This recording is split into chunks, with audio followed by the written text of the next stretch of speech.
Rob Smith here on a very hot and sunny day in Middlesbrough. I'm at the Middlesbrough Fight Academy with none other than the Cage Warriors featherweight champion, Mr. Harry Hardwick. Harry, how we doing, mate? I'm doing good. It is Mafton.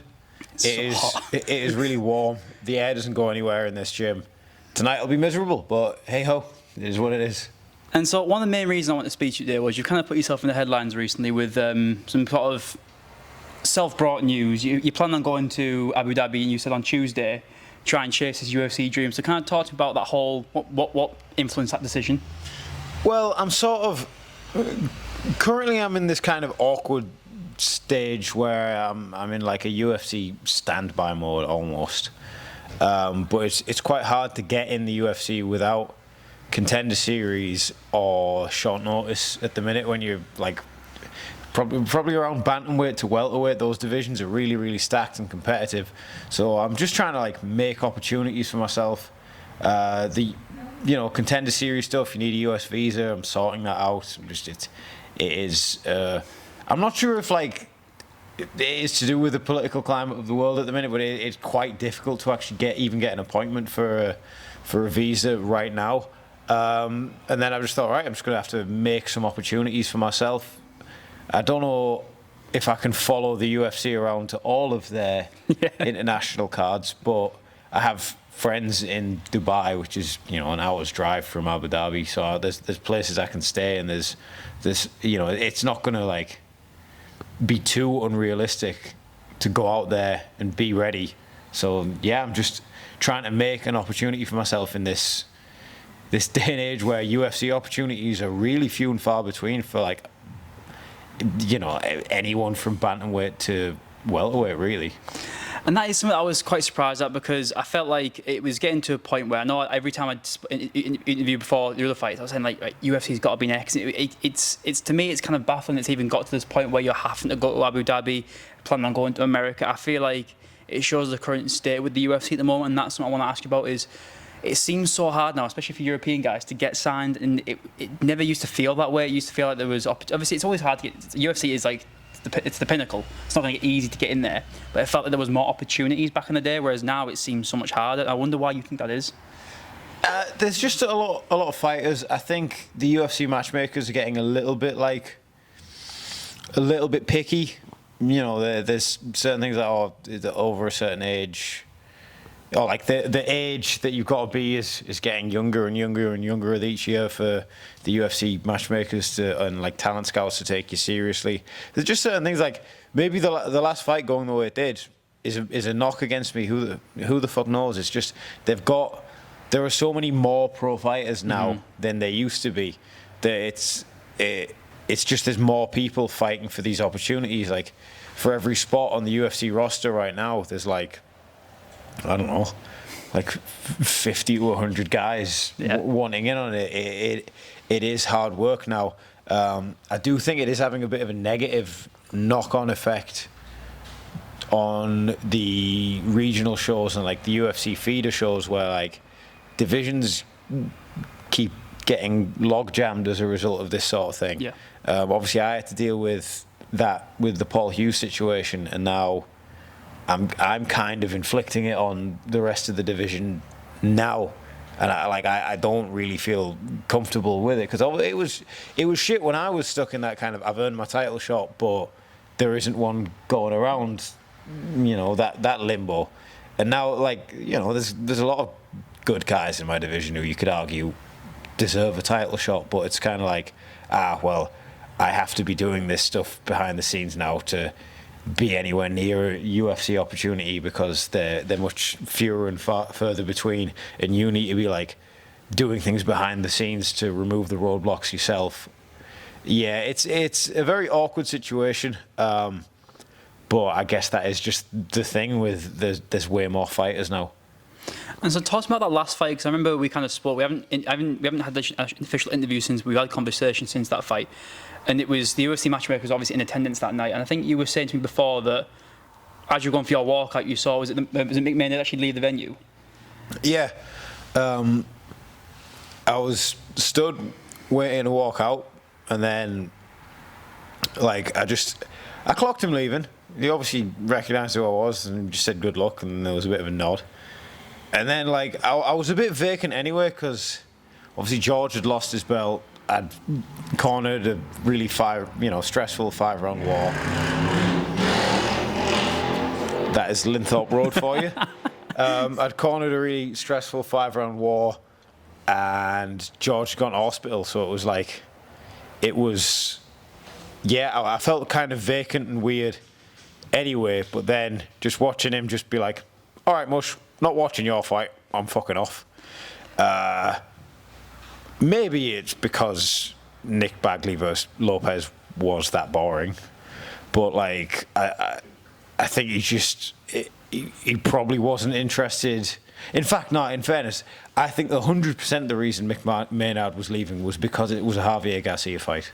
That was 100% of the reason he was going. Like, if I wasn't fighting him, I wouldn't watch any of Javier Garcia's fights. Like, if I didn't have to study him, I wouldn't have watched any of them. So, yeah, it was probably that. But, like, yeah, he left, and it was just odd. I was like, oh, well, right.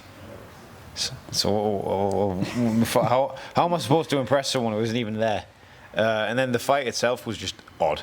Like, it felt like, I don't know, it's just weird going into a fight feeling that sort of vacant and all that kind of stuff. Like, normally I never like high five people and shit during walkouts, but I was just trying to do anything to sort of get my legs back under me.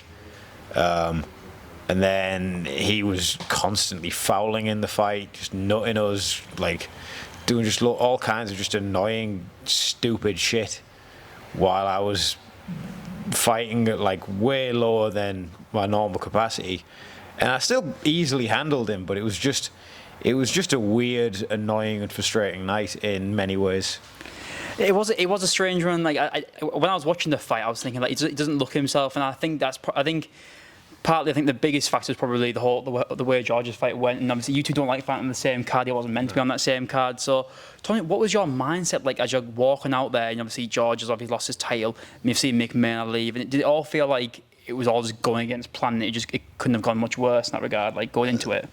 Yeah, it felt shit, but you just got to get on with it. Like, like it felt wrong. And there was definitely a lot of cause for concern in my head because of how I felt. But I just had to get on with it. Like, yeah. At the time, I was thinking, yeah, this is, like, I have no choice. Like, Garcia doesn't give a fuck that I feel like shit. He's going to try and win. So I have to just go out and do what I got to do.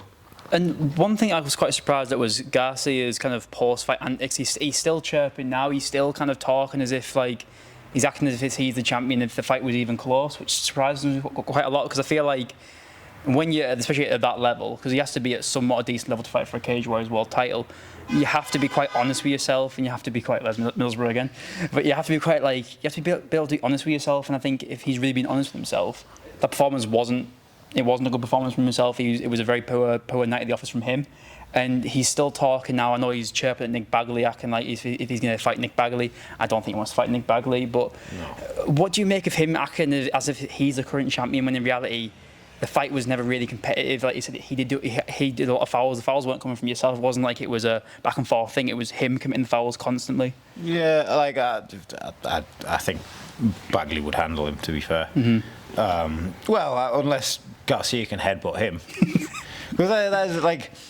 That Rob Hernandez, who Garcia fought as well, was just saying afterwards, oh yeah, he kept sneaking them in against him, and like I didn't clock it while I was studying that fight, but then I sort of went back and I looked and oh yeah, he is sneaking them in a lot. He was, I think like the fact that it's as consistent as it is, I think he is doing a Holyfield, like he's doing a cheeky nodder. He has deliberately folded that into being part of his game, I reckon. But yeah, I don't know, he's just a div. Like, he's just a fucking stupid bellend. Like, why is anyone listening to a word that why does anyone care? He's just going to be sat in some bar when he's like fucking 60 talking about it like anyone gives a fuck, or anyone in Mexico's even heard of Cage Warriors. Like, who the fuck gives a fuck about Javier Garcia? I think that's fair enough, yeah. And I want to speak about like the state of the featherweight division, just in case, and also in the UFC, because obviously you fly to Abu Dhabi. You mentioned there's one featherweight fight on the Abu Dhabi card. Who is that? Who is that fight? I like there is the sole UFC fighter who was born in the UAE. I don't know his name. Yeah, I can't think who that is. He was like, for some reason I know his fighting. He was a UAE Warriors featherweight champion. He's 0-2 in the UFC at the minute. He fought Trevor Peek and lost his decision. Then he fought some Brazilian guy and got stopped in the first round. But those were both at lightweight, and this is his first featherweight fight. And then the guy he's against is a Fortis MMA guy. Again, forgetting the name, but remembering the fighting. Guy from Fortis MMA, fought in Contender Series twice. He won, had a while off. Then, he won, didn't get a contract, had a while off, got another shot at it. Like, nearly killed one of Bryce Mitchell's training partners in round one, but then the bell saved him, and then it got really kind of like ugly, and you were just sort of watching someone take loads of damage. Then he gets in the UFC, and he lost his debut against a Dutch guy. Like, why does my brain work where I can remember all that stuff, but I can't remember someone's name? It's 2 words. Like, what? The amount of times there'll be kids training, or like people training at this gym, and they'll be training for a long time, and I won't know their name, and then I'll just default to giving them some nickname, and it's just like, yeah. Well, I think that's probably just years of just studying tape and stuff. You're not really focused on names. You're more focused on about the actual ability more than names, I guess. I think I'm just a bit stupid. And so, let's say like you get started in the UFC and everything was perfect. Who would be the ideal first fight for yourself? Because I feel like and you kind of mentioned how it used to be back in the day, when you won a Cage Warriors title, it almost felt like that was like you kind of signed your contract to the UFC. You'd win a Cage Warriors title, then your next fight, or maybe you'd have one title defense or two, then you'd get UFC. That always kind of felt the way. So let's say that was the case. Who would your ideal first opponent be? I mean, obviously you're never going to get like the world title shot on your debut, but like, I think if you're still in your athletic prime and your dream opponent is anyone other than the UFC champ in your current weight class, I think you need to, maybe have a look at yourself.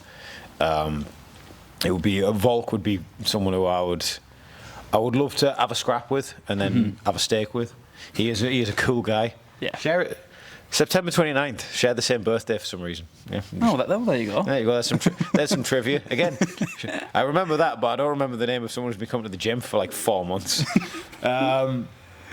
But yeah, I don't know. There's lots of fun fights in the featherweight division, to be fair. There's tons. I actually think, like, I need to remember his name. The geezer who's fighting next Saturday in Abu Dhabi, the one from Fortis MMA, his fighting style is really fucking entertaining. Like, he's great fun to watch. Yeah, him, guy who I don't know.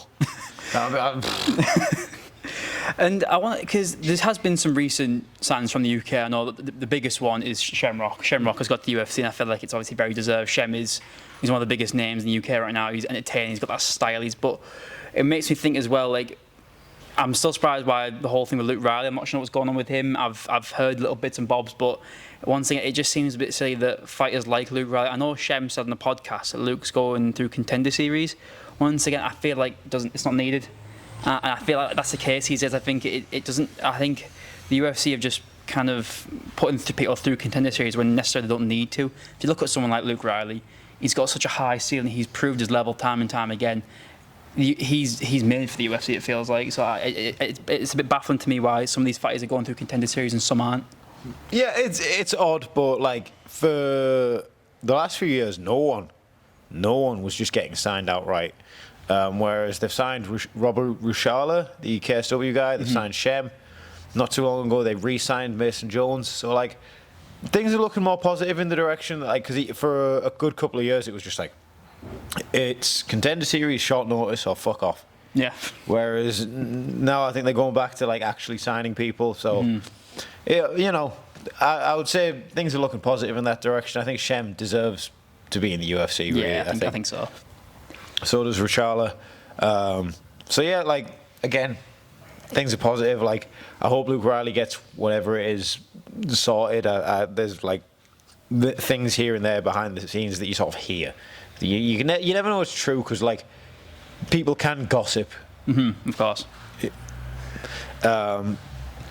People can gossip in this game, and it's just like, I don't know. I ain't going around saying out publicly that I've heard, behind closed doors, because 90% of the time people are chatting pure shit.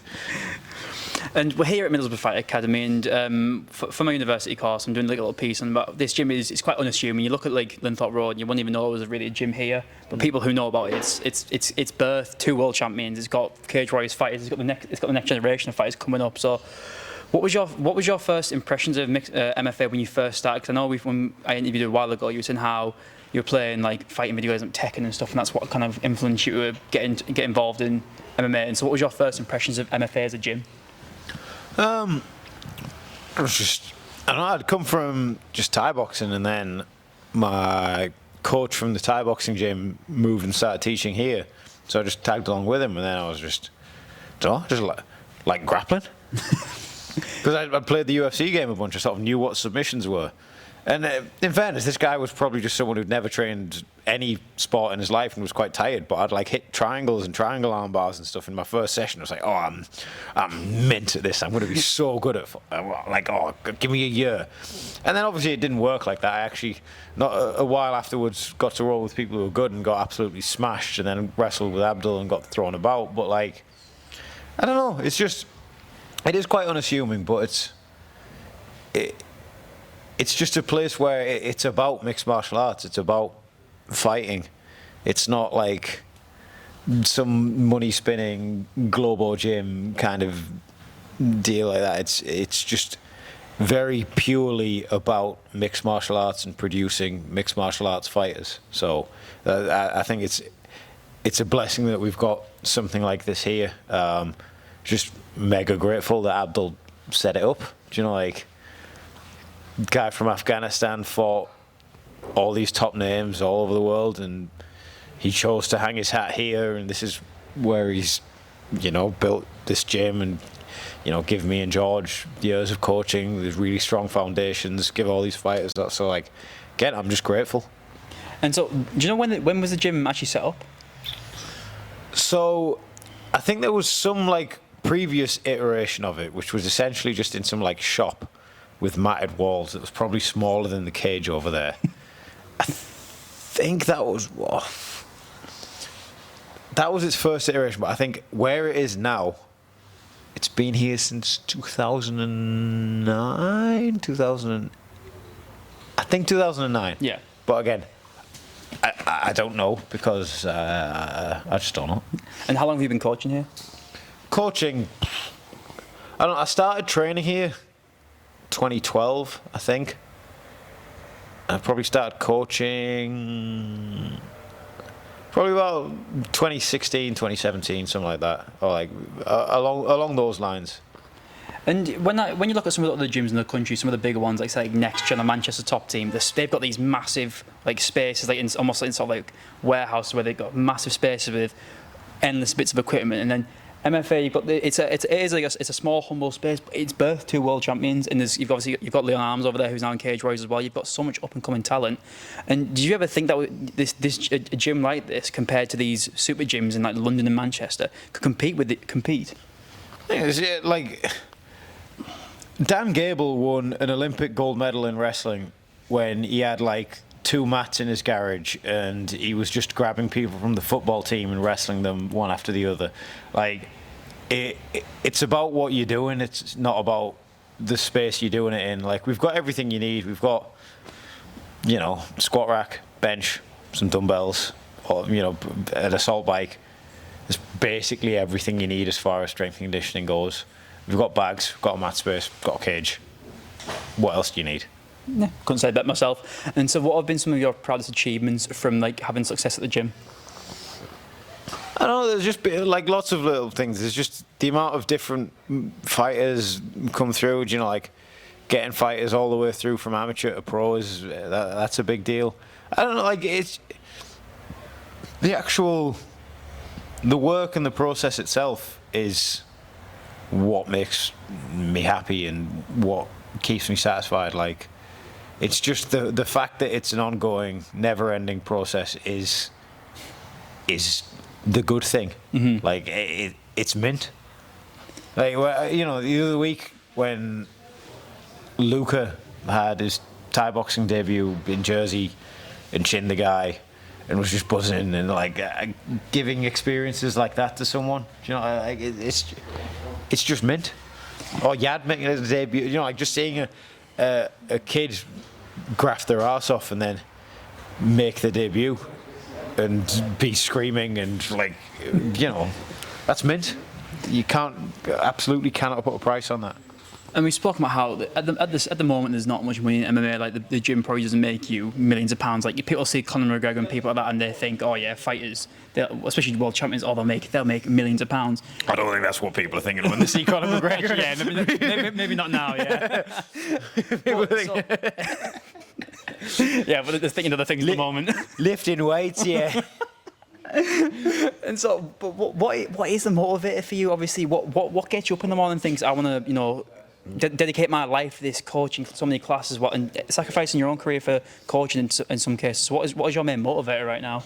Well, like the sport is its own reward. Like, yeah, money is important.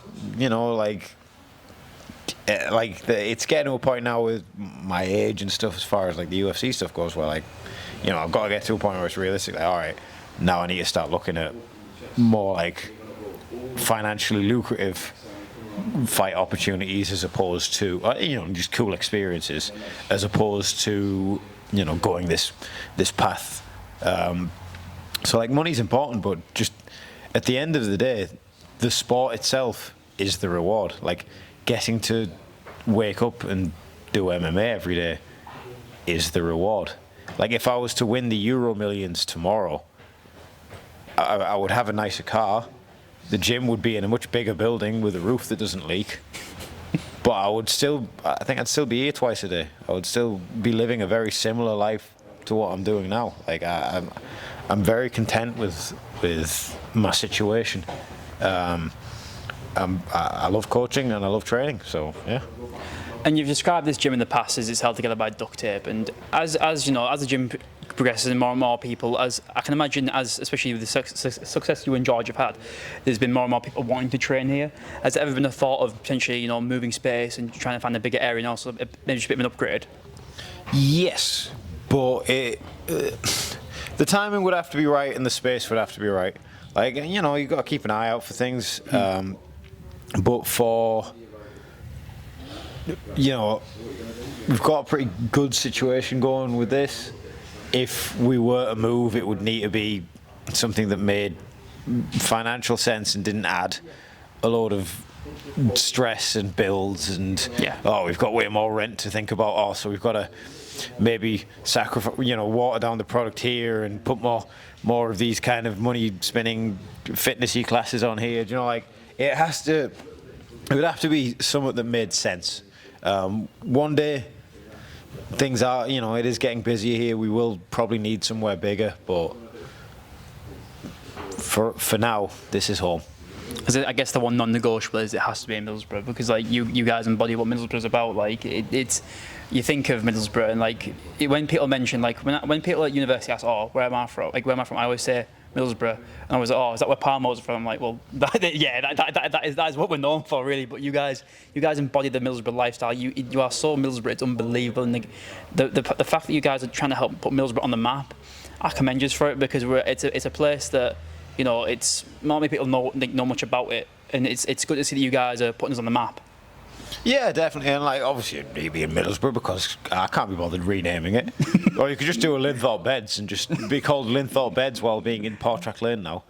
Like, do you know? But yeah, I don't know. I do feel really grateful for living, being brought up in Teesside. I think we are very lucky. We're close to some of the nicest. We're like really close to the coast, some of the nicest beaches in the country. Mm-hmm. We're like really close to the Lake District. You just go a bit south, you've got the North Yorkshire countryside, which is beautiful. You've got people here who are sound. It's not stressful. It's not like London where the lifestyle's really busy and no one lets you out at junctions and people hiss at you if you try and say hello. There is car alarms. That's there's been so many Linthorpe Road noises as this interview's been going on. But yeah, I love Middlesbrough and I love Teesside, and it's home, and this gym and these people and my students and the kids who've put their faith in us to, you know, teach them mixed martial arts and that kind of stuff. Like, yeah, that, like I'm married to this gym, and I'm married to here. This is home. This is where I'm staying. My final questions, I don't want to keep you too long because I know you've got classes and things.